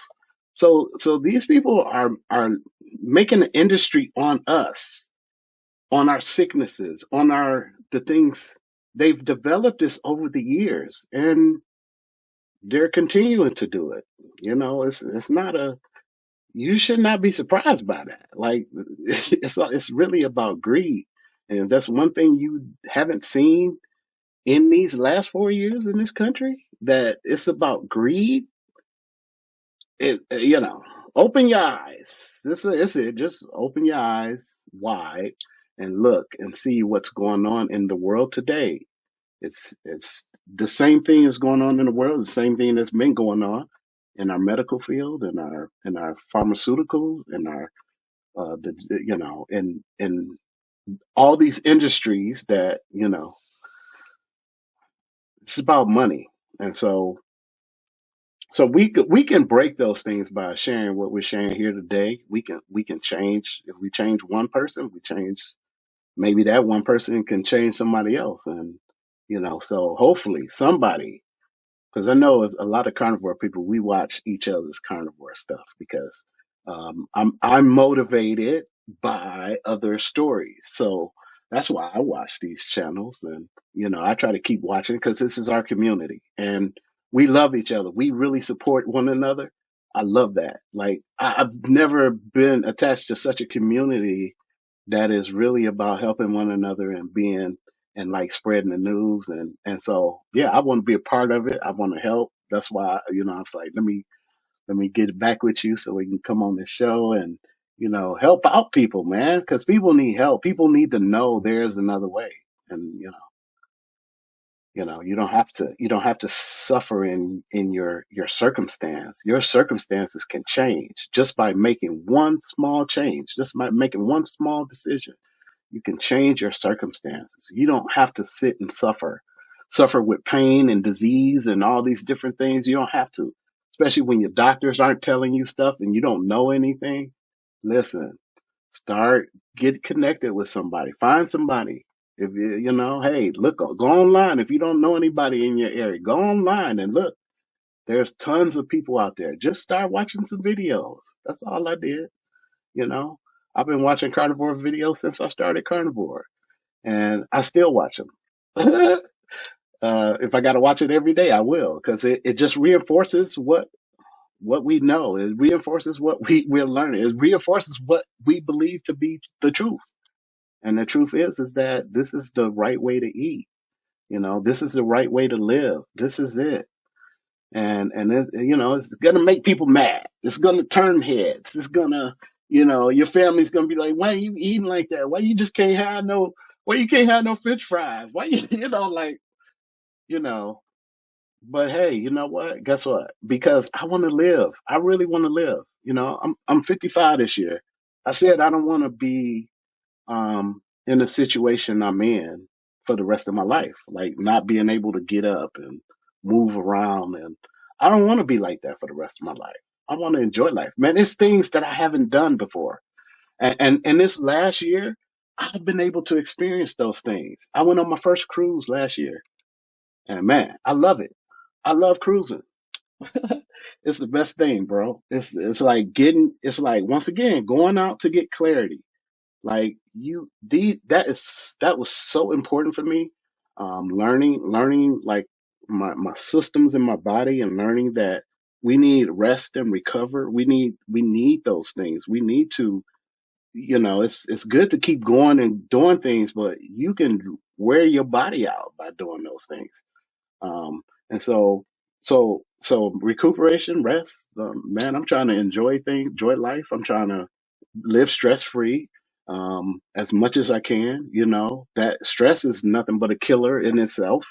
So these things you learn is like, okay, why would I continue in being in a stress filled environment, in a stress filled life? Because even if you eat right, you exercise, you do all those things, but if you are stressed out, do you know that still causes you to have problems? You know, that's not. Why would you do that to yourself? And you think, oh, I'm in good shape. I'm eating right, and then yet you having a heart attack, or you're having some issues with your stomach, or you're having issues in your body. Like, these things are caused by what we're doing to ourselves. And so it's, carnivore is like the key, I guess, in a sense, to, I always, this is what I think about, actually. I want to say this. It's like my check engine light was on, and I just was riding around with it, and it was on. And then at some point, you got to be like, you know what? I need to go get this light checked out. And that's what it was like for me. That's what carnivore was like. It was like, hey, man, my check engine light been on all this time. Let me go figure out what's wrong with it. Really, what's wrong with it? What's going on? Why is this on? Because it's telling you something. It's something behind the light. It's something behind that. And we just haven't been listening to our bodies long enough or well enough to know, that I need to do something. And so, you know, carnivore was like the foundation to now, where it's like, now, man, I'm currently learning how to walk again. So come to the realization why I still have hip pain. One reason, because I've been sitting all those years. There's causes for things that we do, like, and if you continue to keep sitting for long periods of times, guess what? You're gonna have hip problems, knee problems. So it's like, there's a, I think they call it reaction for every action. I think that's what they say. Like that's true. It's like, so even if you're sitting for long periods of time, there's still going to be problems. Like, so, why try to, continue in the path that we're going when we should be ultimately trying to be better in our life, better in our lifestyles, what we're doing every day, better people, like starting to treat people better. Like this country, man, it's like, we quit being mean. You know why you mean? It's because the food you eat, probably. Just it is. It's just you're not eating good food. That's why you mean. Have you met a mean carnivore person yet? I don't. That's got to be look. That's something we got to find out. I haven't ran into anyone eating carnivore that's been mean. Even being out on a cruise ship, I run into people who's doing keto and carnivore. Like they're happy. They're happy. Like, so I don't know, man. Maybe we need to do more investigation into that. Like, why you so mad? Like, is it your diet? I mean, like, what is it? You should be questioning that.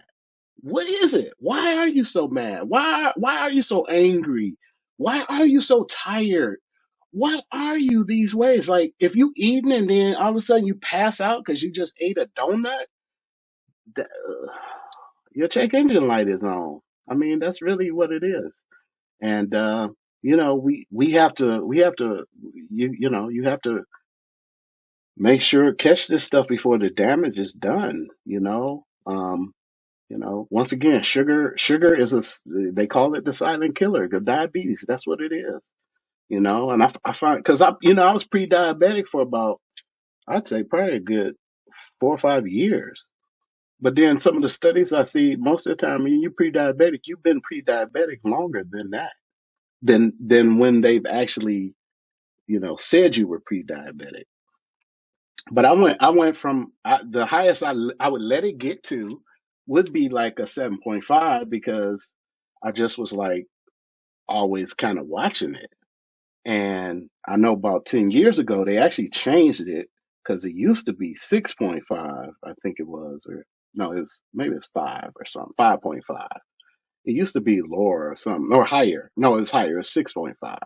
Now they're saying like 6.5 is you're pre-diabetic or something like that. I was like, what? So that's crazy to me. That they're steady changing, the goalpost, and maybe they have to, because so many people are pre-diabetic now. But you know what that does? It just signals the drug industry to keep doing research in diabetic medicines, because we got a lot of people that's gonna need it, and that's money to be made for them. So you got to kind of think like that's how they're thinking about it. Are they thinking about prevention at all? No, no. Because if they were thinking about prevention, they tell you not to eat all the stuff that's out there, not to eat all these processed foods. Don't eat it. That's what's making us sick. So you have to weigh all these things out, and I'm probably beating a dead horse. It's like I keep coming back to this, Joseph, but it's like, man, it's so frustrating to see so many people sick, man. You walk through the hospital, man, it's like, wow, man, people just laid up in there sick. And it's just it's like a money grab, man. Everybody's getting paid on the pharmaceuticals, getting paid, the medical instrument companies getting paid. I mean, it's just, they're all getting richer. We just getting sicker, you know. And it's like, and I can. Yeah. I would definitely keep going. Yeah, yeah. You Yeah. can keep going, but yeah, I agree with everything you say pretty much. And I guess I just wanted to highlight some of them, like with the supportive community. I think that's one of the things I really like about the carnivore space, because everyone is very supportive of each other. And to answer your question, I don't think I've ever found anyone who's mean in the space or who's like Yes. angry all the time or anything like that. And Yes. yeah, I mean, I also like your analogy about the check engine light. I think that's a pretty good way to describe it, especially if you're trying to encourage someone, to do carnivore.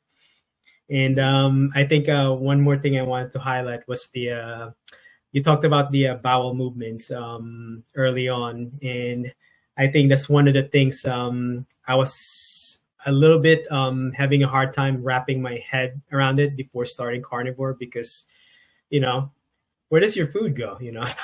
We've been conditioned, we've been brainwashed for Yeah. so long that this thing doesn't make sense at all in the beginning. I think and it kind of just trickled down to the rest of the people that who have not experienced carnivore yet, or maybe even it could extend to even the medical professional, and that's what they knew all along, and they don't know any better. So, but yeah, with what you said, pretty much I agree with all of them. Sherrod, I feel like most people would try carnivore like halfway or incomplete. Maybe some people, maybe not all. But if you can give an advice to someone just starting, or maybe they had a similar issue as you, but they're skeptical because they don't know any better. They think they're gonna get a heart attack, they're gonna get heart disease, and but they see you, they see the result you have, they see the progress you had. What would you tell them? Hmm. You know, that's the one hard thing that is so hard to try to, explain to people. Because, like I just had my labs, and my LDL and triglycerides were super high. Um, my overall cholesterol was high. I mean, no wonder I'm eating, but it's not because I'm eating fat or eating meat. The reason why my stuff is high right now is because of all this fat I've already had that's been stored. And that's what happens when we're eating a high carb diet, your body starts to store all this stuff because it's no room. It's if you think about like our cholesterol, it's like a pathway that travels and carries, like a train. And when that train is going through our bodies, it's carrying, lipids and different things to different parts of the body so we can mix in. And, maybe the brain needs, fat, eyes, different parts of our organs need these things. We have glands in our bodies that make hormones. Where do you think they make them? It's cholesterol. That's what. So when when you're struggling trying to figure that out, just start doing some research on your own. Start really looking into it and look objectively from. Let me tell you this: a lot of these studies that they use, and this is a Harvard. Everybody says, "Well, what about the Harvard?" I don't care who it is.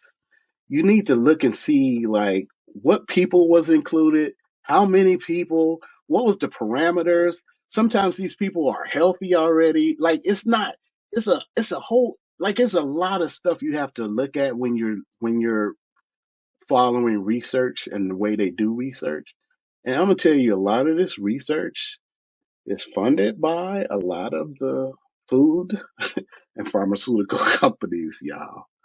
And it don't matter if it's Harvard, it don't matter who. Um, so first of all, start there, get a trustworthy research, and look at those only. Now, you all you gotta do is say it nowadays. Find me, mid-level or whatever, a trustworthy research that isn't paid by funding from, the people who's trying to get it, because that's like a what we call, that's like a breach of something to me. I don't, you shouldn't be doing that. The people, it should be done in a way that it's not objectively favoring someone who is, putting funding to it. That doesn't even make sense to me that would work. So first of all, and then the other thing is this: is just start thinking about it. Look at what's been going on over the last 30 years how our food is. And if the food is bad, then what do you think about the medical field? Like, do you really trust exactly what a doctor is telling you just because they are a doctor? Like I listen, I question everything and everybody. Like, no, first of all, yeah, question it, and then get multiple opinions. Don't just because just your doctor and he's been your doctor for the last 40 years, and in a lot of cases you don't even have that no more. You used to have family doctors. Now you probably seeing a nurse practitioner now because the doctors are so busy. They put the work on them, and so that's how it's going in my area here. So it's not. So now you better have some kind of knowledge about your body function, what's going on in your body, what happens when you eat. Like I'm learning all this stuff, and I've been learning stuff for the last 5 6 years now, because we need to know. You need to know how your body works. So when somebody's telling you to do something, you're not just gonna do it because they say, here, take these pills and they're gonna help keep your cholesterol down. Well, if you study what most of these statins and things do, they're not good for you. They're not good for you. Yeah, they'll help you bring your cholesterol down, but is that really what your body needs? Like, so, so I got my labs done, but first of all, it's so much to learn with that you just need to get more information. That would be one thing. Just get more information just for yourself. We take time to do everything else we want to do. And when we want to go somewhere and do something, we do it. But then when it comes to spending time with ourselves and our bodies and learning about what we're doing in our everyday lives, we don't have the time. Nah, I'm not buying that. Will you have the time if you're sitting in the hospital because you just had a stroke or heart attack? Or your blood sugar was so high that you had to go, would you spend the time then to look at it? No, that's too late. So start to invest in yourself now and learn as much information as you can, because the information is right at your fingertips. Like, you don't have to go to the library and look in the book anymore. Like, that's how I grew up. We had to go to the library. I had to look through encyclopedias. That's how I learned. I had to look in the dictionary. I studied and read dictionary. That's what I did when I was growing up, because that's all we had. We had encyclopedias. We was looking through stuff. You could pick up your phone and say, what is this? It'll tell you what it is. Like, that's not that hard. It's not that hard. All while you're doing something else. Like, you don't, it's an excuse for some people, and I just feel like, one day you're gonna need it, and so why not just start today? Why not start today? Find out, do the research yourself. Don't just don't even take what I'm saying to you, right? I mean, you can, because I ain't got no reason to lie to you. I'm trying to help you. That's really what I'm here. That's why I'm sharing. That's why I said, you know what? I'm gonna go on the show, and hopefully this reaches as many people as it can around this whole world, so they can start to understand, like, no, man, this stuff that's happening to us isn't just by chance. It's not like, oh, it's not just the food. It's all these industries are trying to get us, right? They're trying to really, they're out to get that money from us. That's all we are. We're walking around banks giving them money. That's all this is. That's all we are to them. So I want to take my life back. So I ain't giving them nothing. I don't want to pay for drugs. I don't want to even take drugs anymore. Okay, that's where I'm at. That's my headspace. So if I'm gonna stop doing those things, for instance, like I don't buy toothpaste anymore. I stopped that like 6 years ago.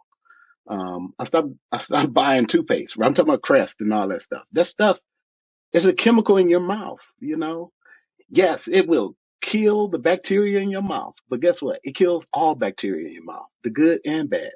And see, that's the thing. If you don't know you got good and bad bacteria in your mouth, then how you know? So that's what I'm saying. There's so many things to learn with this, that you need to start investing in learning this stuff so you understand.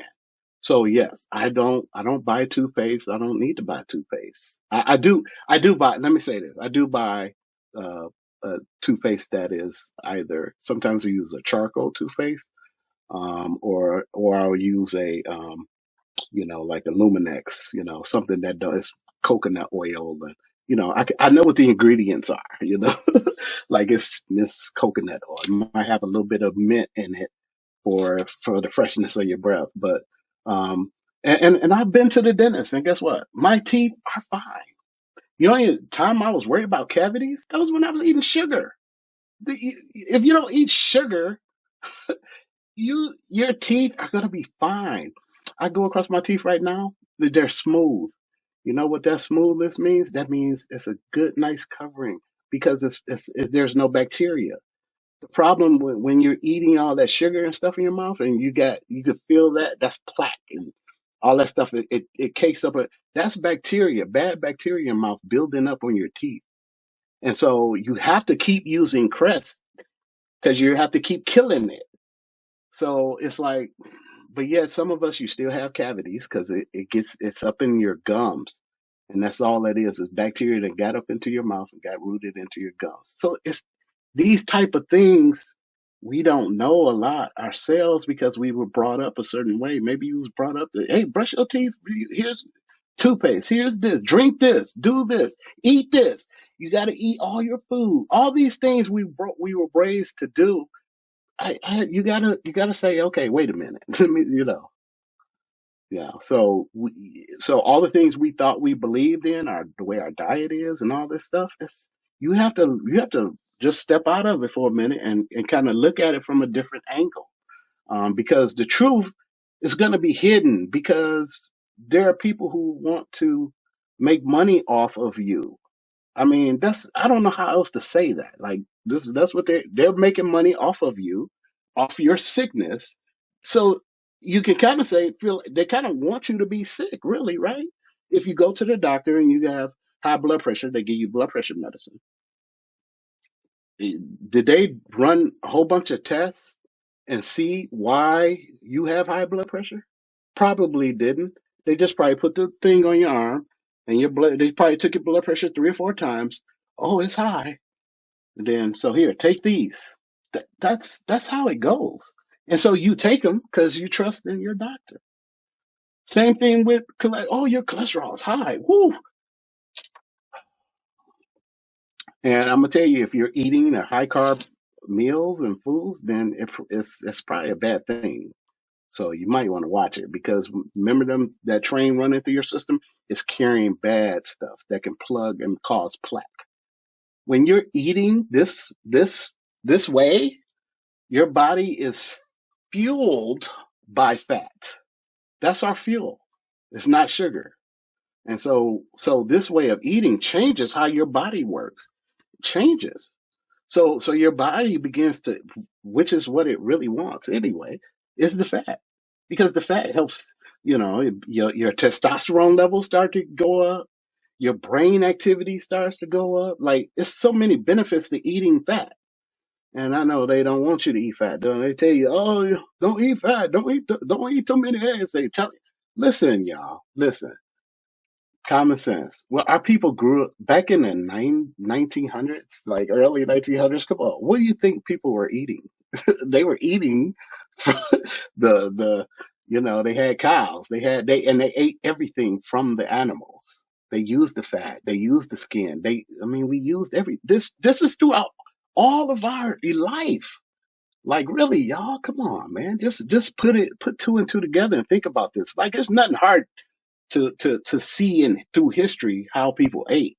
That's nothing hard.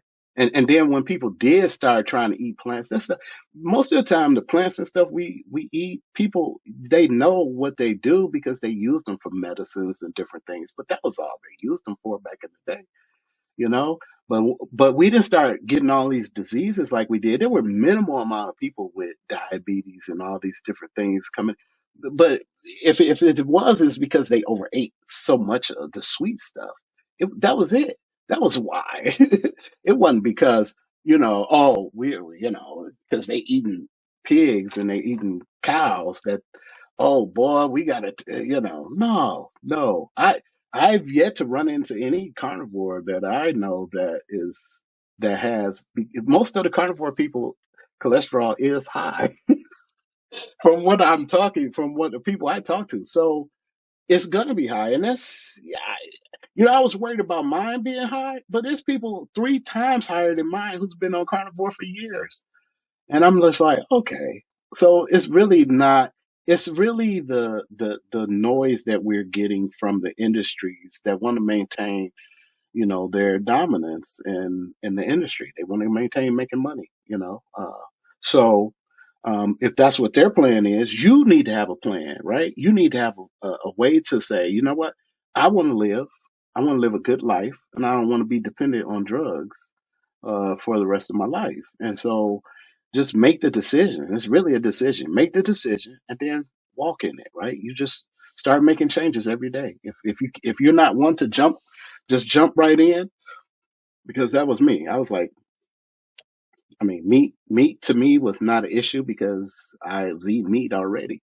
So, and I've always liked meat. So, like I said, I eat a hamburger every day, because I like hamburgers, and I've been eating them since I could cook them myself. When I was young, I used to go to the stove, get my bottles, go to the stove, get a half pound of ground beef, and get one potato. Come back home, make me a burger, and cut me up some French fries. That's how I took care of myself, because I was, they called us latchkey kids or whatever, because my mom had to work. So, you know, I ate though. You know what I mean? So I'm just saying we all know how to live and survive. So, but when you start finding out the truth about the things that you're eating, especially nowadays, and you all know this. Come on now, the bread that I ate as a child is not the same bread they sell today. You know that, right? That's not the same. Doesn't even have the same ingredients. Most of the I remember eating Little Caesars pizza back when I was growing up. That Little Caesars pizza was good. This little piece of Caesars pizza they have today and stuff they're coming out, the Pizza Hut, all this food, it's not the same. They've changed the ingredients over time because they're one trying to make more money. I mean, oh God, how many more times can I say? It's about money for them. So if they cut good ingredients and try to change things, just like I heard McDonald's used to cook their fries in tallow. Why they change it to vegetable oil? Huh? Because it was cheaper. But what about the adverse effects that affects its billions of customers around the world? They don't care. They don't care. They care about that money, that money coming in, money going out to them. So if these people don't care for you, why are you caring what they say, right? Why do you care what they say? Now, we have to back that up with knowledge. And there are people out there. There are people out there who, they. I've seen so many doctors lately just talk about online. You can find them. Just do a search. Doctors tell you, "Oh yeah, when we was in medical school, they taught us to do this and do this."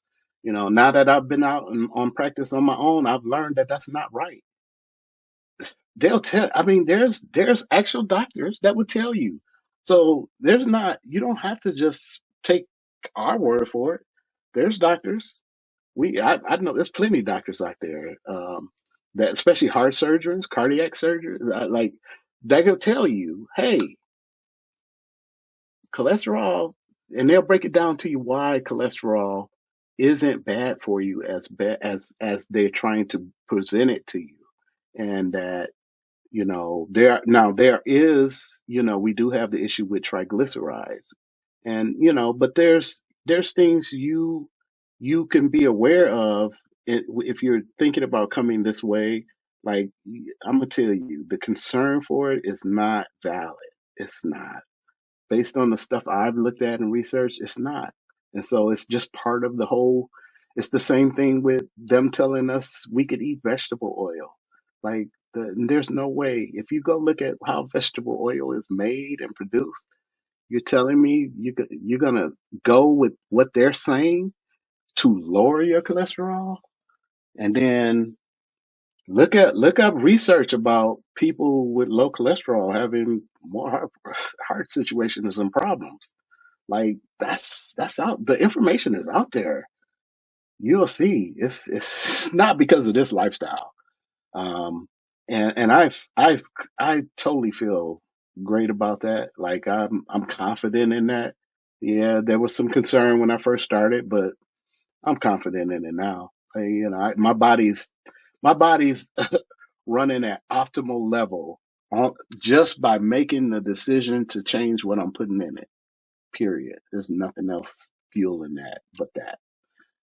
And just because I went on and made the decision to do it, I made the decision to do it. And ever since I've done it, 3 days in, that's all it took me to be confident in what I was doing. My body said, this is the way you need to be eating. And I just listened to my body. And I've been doing it ever since. So if you on the fence, if go get some more information then. But don't just throw it off and just keep doing what you're doing, because that's getting you nowhere. And once again, these people don't care for you. Guess what? Me and Joseph care for you. We care for you. We don't even know you, but we care for you. Hmm. I know it might seem strange to you, right? But we care for you, and we're sharing this because we care for you, and because we want everybody to know that there's a different way out there. That works. Like, man, like, I've tried so many diets, so many different things. Like, this works. This works. I don't, this works. Um, so yeah, so that's it. Just do some research. But you know what? What would it hurt to even just try it? Hmm? Even if you tried it for 7 days. But I'm gonna challenge you to try it for 30. Some of us have a lot more inflammation and different things going on in our bodies, like mine's. Some of us had diseases and some of us, may be healthier in a healthy state right now, right? So maybe you are healthy, and I know they say, okay, people. I look at people who like to weight lift and weight train and lift weights, and you're eating all these high carb meals. I challenge you to go on a carnivore eating way, animal based eating, and see if that does. There's people out here in the carnivore field that are athletes all around the world that's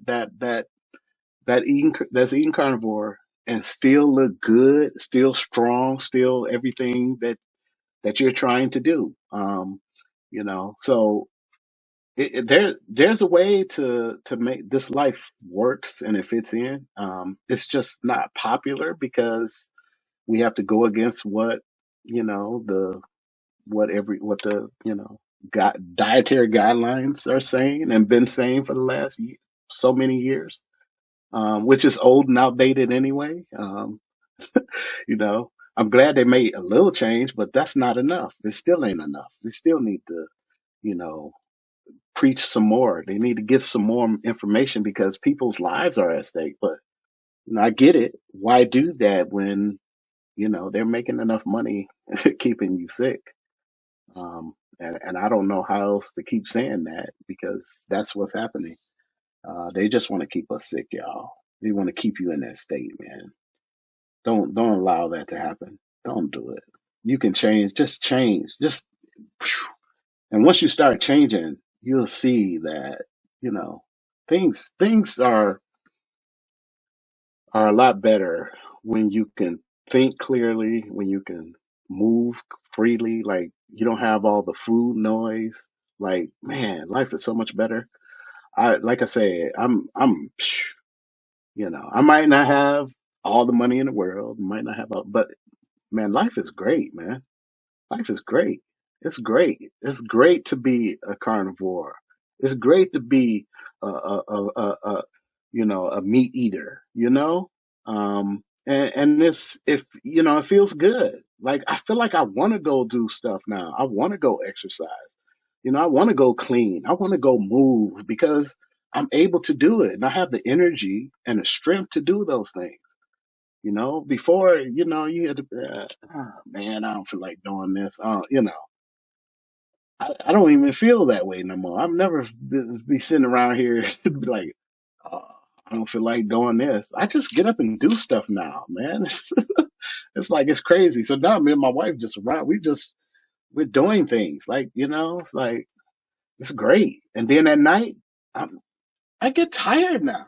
Like I used to be up just all night, like I was in in the days, because when you eat, you would just be knocked out for hours. You had that what they call the itis. You had an itis because you didn't ate a whole plate of everything, and you'd be knocked out for 3 hours. Man, that mm-mm, no. Uh, Nah, man.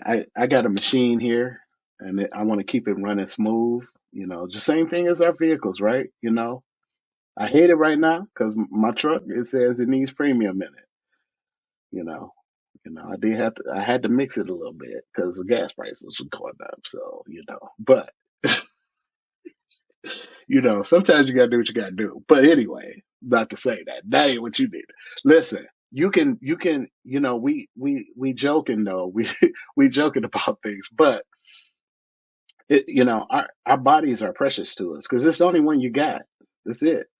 And so I don't know what's going on in your life today, but you can have a better life. You can have a better way of living. You can make it, man. It's like we this look if things something was to break off or happen, and then food start becoming real, like you know what I mean? Like you think about things like that. It's like okay, I could eat sardines in a can and live. You know what I mean? Like it's like we can make it still. Like y'all folks on that sugar, man. I don't know what y'all gonna do.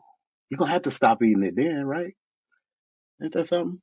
That's interesting though to think about.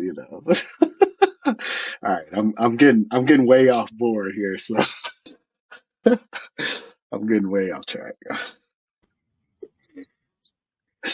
Oh man, Sherrod, I feel like yeah, it's a long great advice. It's a long great yeah, advice. I yeah, think there's yeah, plenty of things there yeah, that you yeah, said. As I should help a lot of people. Sherrod, my last question to you is for future outlook. How do you see carnivore in the next 5 to 10 years for the future generation? Do you see carnivore being in a good light, bad light, good meaning? We're going to see more people wanting to learn more about it. You talked about, the person who bought your scooter, like you were able to change his mind. hmm More people wanting to learn, more people doing podcasts, more people listening. And the bad is, meat prices going high. There's going to be false information, maybe censorship in the media. What are your thoughts? yeah. Unfortunately, with the industries and the amount of money and the lobbying that is being done with our politicians who help to change the laws with some of these things, I just don't see that changing, that part changing. But we are, I think the movement and the word is being spread. I'm thankful for you, people like Dave Mack, and others out there. There's others out there with pages that are trying to get the word out, just like you guys, man. And hey, I appreciate it. And, as much as I can, I try to, make sure I subscribe and like, and make sure you're doing that right now. If you're listening, like and subscribe to Joseph's Hungry Mind Journey, because then you'll be able to hit, not just me, there's other people. If, there's other people out there. Maybe somebody else you might connect because they got your same situation. Check it out. You won't know till you listen. And so, and that's what I did. I started listening, man, and I've been listening ever since, man. Because it's motivating. It's great to hear the people being healed through food. What? Like just by making food choices? like causing healing in people's body. People's bodies are starting to recover from years of abuse and poisons and different things we've been eating in our foods. Like that's great, and that's what we want, right? That we like I want to wake up and be able to do things in my life, without having issues with different things in my body because of the foods I'm eating. It's one thing for my feet to hurt because I've been walking and on my feet all day. That's a difference than my feet to hurt because they're swollen because the food that I'm eating is causing the swelling. That's two different things.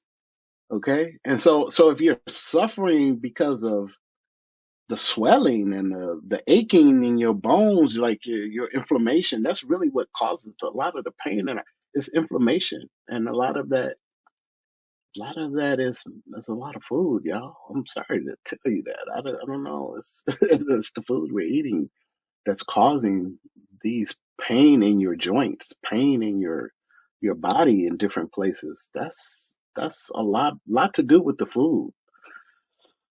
And so, if you're already sick, it exacerbates that. It makes it worse.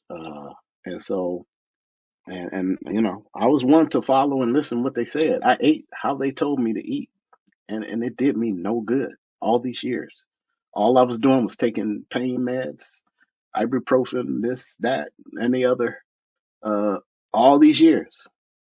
Just it just wore my body out, man. Like I said, I gained 300 pounds just by taking all these drugs and prednisone and you know, like man, that's no way to live. That's no way to live. So freedom comes by making your own choices about what you're going to put in your mouth, and nobody can dictate that to you, and even whether it's now or futuristically, so. You just have to just take a chance. But you know what? Hey man, you've taken chances on other things. You take a chance every time you stop at McDonald's. You take a chance at Burger King. You're taking a chance every time you eat that. You're taking a chance. So, okay, why not take the chance and not eat? Maybe not eat the bread. Just get your burger by itself. What could that hurt? No French fries. I don't know. What could that hurt? You know, I'm just saying. Like just it's easy if we make the things hard. We put the things, the roadblocks ourselves because we do it in our mind. And that's what it is. It's like, it's hard to free your mind out of what you if you can't think outside the box. So to get free from that, a lot of times, like I say, you just gotta make the decision and just try. Just jump on in. It's like jump in the water and swim, you know? And once you jump in, you'll be like, oh, I was scared to jump in because I didn't but you don't have to be scared to do this. This is going to benefit you. It's going to benefit. And so whatever down the road happens, hey man, I can only live for today, so I might not even be here next year, right? So I'm gonna live today the best I can, and then if I'm granted another day tomorrow, I'm gonna live that day and I'm gonna worry about that day, and I'm gonna eat whatever has been provided, uh, and that's not gonna be bread because there's no bread in my house. There's no chips in my house. There's no. It might be a few diet pops somewhere, but we done stopped pretty much drinking all that stuff. So that's really for guests if they come by. It ain't for us. So kitchen is cleaner. Like think like it's not cooking all that food. Like man, I mean I don't know how much freeing that could be for a family when you got to cook. And guess what? Guess what? Your children could eat carnivore. Okay, so I don't want to hear. Yeah, they recommend little kids eating a keto more based. So keto, carnivore. Once again, those two. They're great, because I know everybody just can't. I just can't eat no. I gotta have some vegetables. So you gotta have vegetables. You can do keto. You can do it. Just don't do real keto though. Don't eat all that bread and all the stuff, man. The low carb stuff, man. Because low carb bread, low carb ice cream, all that stuff is filled with chemicals. So it's not good for you. So a lot of the keto, because once again, it's an industry. People are making money by putting keto on labels. You have to look at what's in it. You have to read the ingredients. Because and that's one thing, just start reading ingredients. If you don't do nothing else, start looking at what's in it. And look at it and read it. And, if it says, 20 things and you can't pronounce, three of them, I don't know. Do you want to put that in your body? You got to make those. That's where we are now. That's where we are. We're there right now. Like I got to make the decision. Am I going to put this in my body? And for me right now, I just can't see it. I can't see it no more. So, hey, but a lot's done changed in a year. 5 years from now, man, I might be like Superman in here.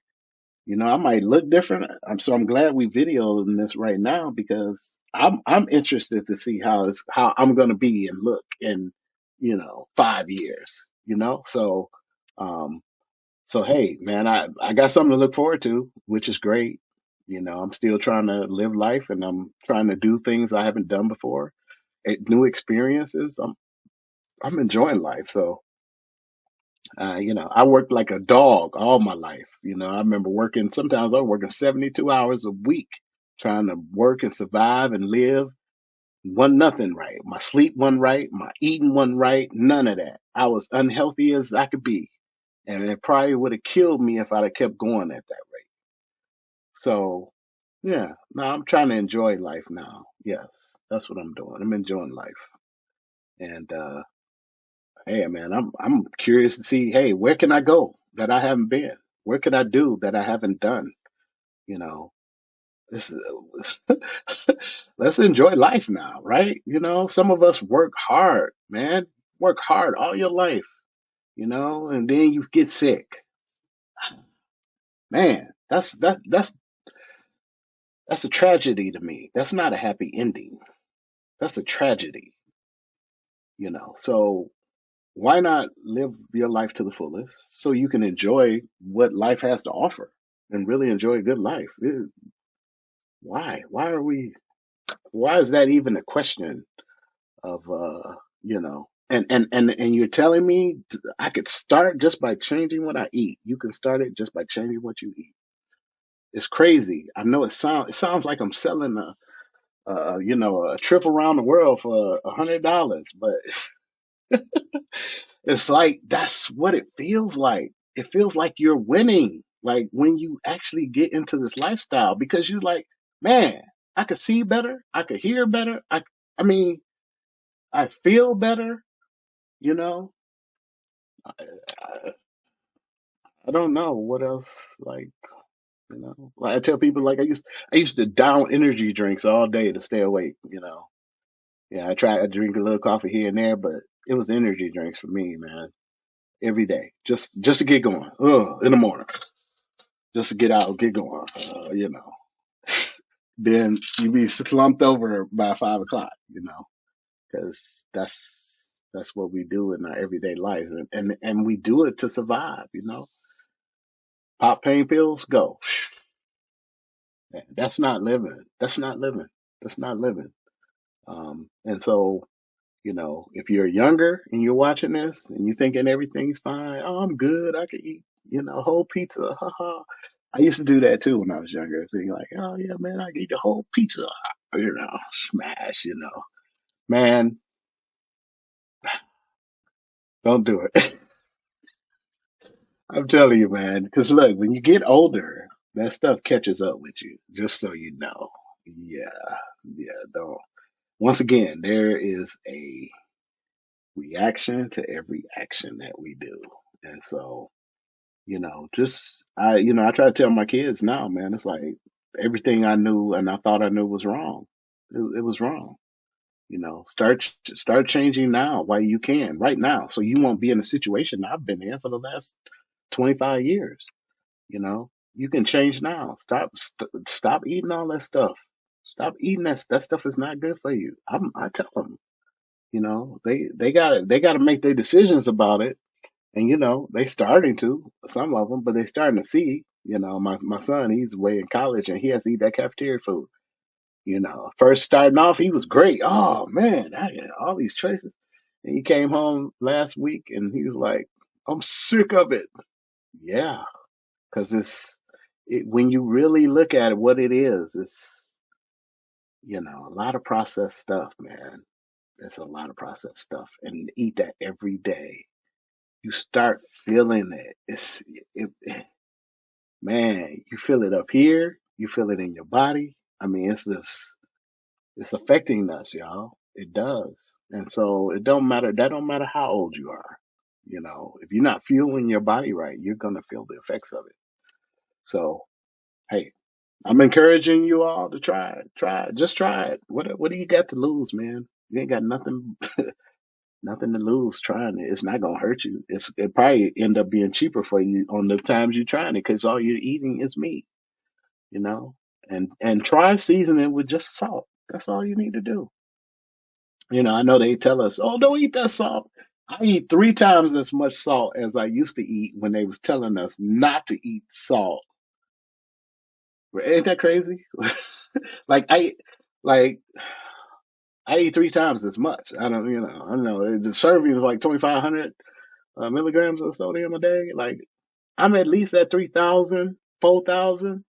Like, and I'm just saying, like, you know, I drink the drinks. I sprinkle my food with it. Shoot, man, I done made up so many different seasonings with my salt. Like, it was like, hey, man, bro, yes, and it just makes regular meat taste so good. You know, that's it. So there's so many things we could discuss. We don't even want to get into the salt or the butter. You know, oh, butter's bad for you. It's not bad for you. I know the American Heart Association might say it, and they might, you know, want you to think that butter's bad, which they're mad at, you know, Kennedy for saying on when they changed the dietary nutrition and start saying eat more butter. Oh, they are mad about that. Oh yeah, they mad. But guess what? You're just mad. Why you mad? Because it's going to affect your low end, your money. I mean, come on, man. We talking about lives that it's affecting. And quit feeding the lie. Let's quit feeding the lie. Let's quit telling people that these things are bad. Salt and butter and meat are bad for you when it's actually good for you. Let's stop telling that lie. Hmm? Yeah. Wow. Sherrod, again, I agree with so much things that you said. Uh, Um, Actually, my final question. mhm. If people want to reach out or follow you, where's the best place to get in touch with you? Okay. Um, man, yeah, I wish I had that. Do I have that? Oh man. You know, I'm gonna post that so you can put that link up. So it probably should be in my thing when you'll have it in your what you call it in your YouTube channel. Yeah, you'll have it in there. So but yeah, I'm you know, I'm trying to finish my coaching certification. And my plan is to, you know, start a channel and get it going. So soon, hopefully. Soon. So other than that, my name's Sherrod Brown. And I'll probably be doing a few more interviews around different people and different channels. So um, hopefully, when I do, I'll go back to all the people I've done interviews with. And I'll make sure I put my links and channels on there so people could get in touch. But hey, I'm looking for people to subscribe to my channel when I get going.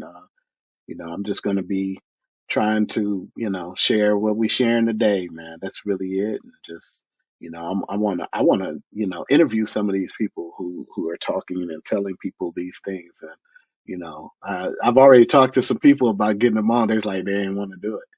You know why you don't want to do it? Because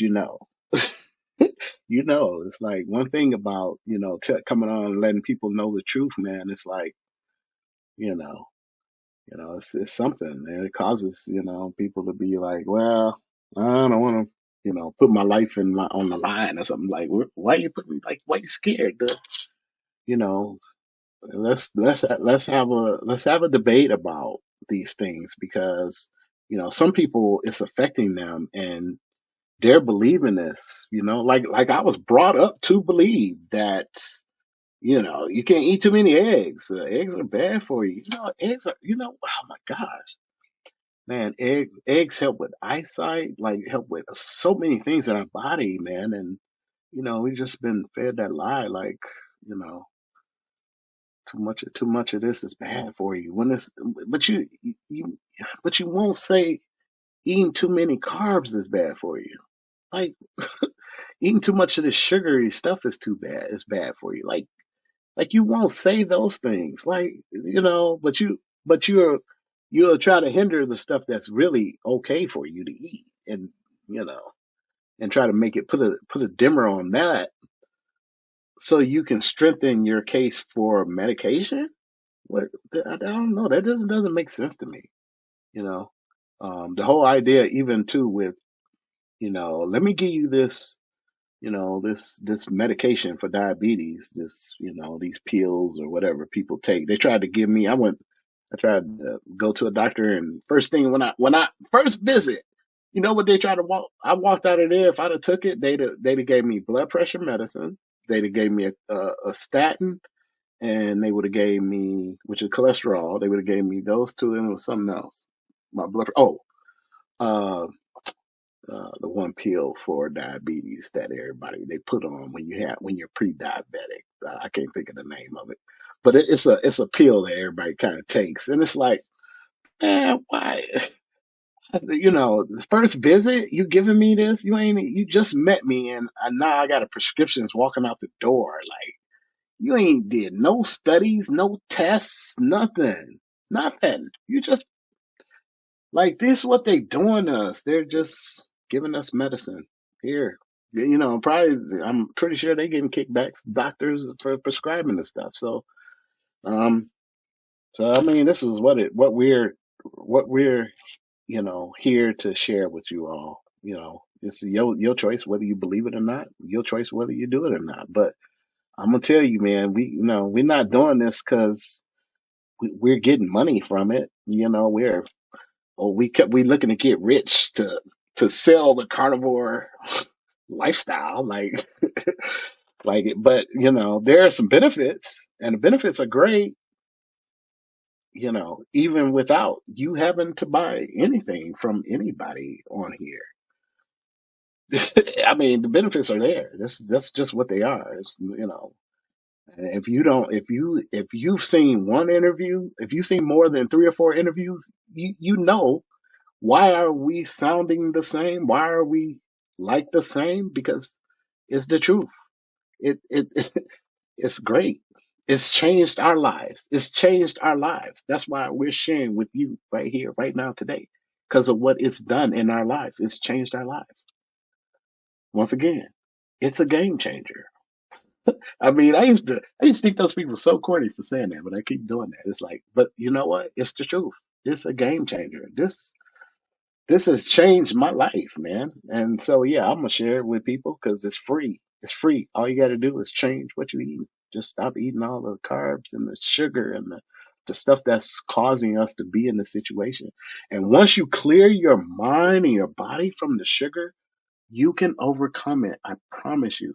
It's gonna seem, and man, sugar addiction is, they say it's worse than being on drugs.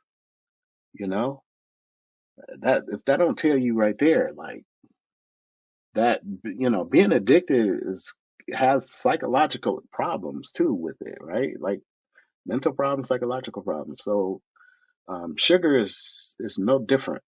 It's no different. And now I was looking at a list of things that are considered sugar, and the names were well over 40, 50 names. that is hidden in names, but it's still sugar, and that's crazy. That's crazy because that's what our food scientists are doing in the labs. That's what they're doing. And so what they're doing now is a lot of these companies are buying these man, I'm telling you, man, it's a racket out here, bro. And they like start looking at who owns what now. That's what you need to start doing. Who owns all the, McDonald's? Look at it. Kellogg's. Start looking at who own these companies and what they're doing. And then what they're doing is because in our country, a lot of these companies, instead of going bankrupt, they've been selling to other countries, foreign countries. So a lot of these companies are owned by foreign companies now. And so a lot of times when a lot of these companies are being sold, you don't even know they sold. They start changing things in the recipe and you don't even know it. During COVID, a lot of companies changed the size of the amount of food you was getting. People probably didn't even realize, even though they put it on the news, that companies were changing how much food you was getting. Like a bag of chips. If you look at a bag of chips now, you ain't getting that much, but you paying twice as much, really. Um, yeah, I was appalled that I think with my son, he bought some chips at the store once, and it was like this little bitty bag is like $4. Like, I mean, man, it's gotten so bad now out here. I'm just like, wow. They giving you less than cookies that you buy. You used to buy a pack of Oreos. You getting less cookies in those, y'all. Yeah, they're duped. I mean, it's about money, so it shouldn't be any surprise, you know. Because if they cared, they wouldn't put all them ingredients in it and make it with cheap stuff, you know. So, you know, but futuristically, I'll be able to have that. I'll get that email out or my email and my page name to you. So Awesome, Sherrod. Yeah, once you give it to me, I'll make sure to add them in the description for people to reach you. yes, Sherrod, again, I just want to thank you for joining me. I learned quite a lot from listening to your story and also your carnivore journey. I really appreciate it. Thank you. yeah. Well, hey, thank you for having me, Joseph. I appreciate what you're doing, man, and I support you 100%. So keep doing it. Keep doing what you're doing. You know, getting the news out, man. Hey, somebody somewhere is watching, and they just might change just because of this video right here. So, man, thank you, man.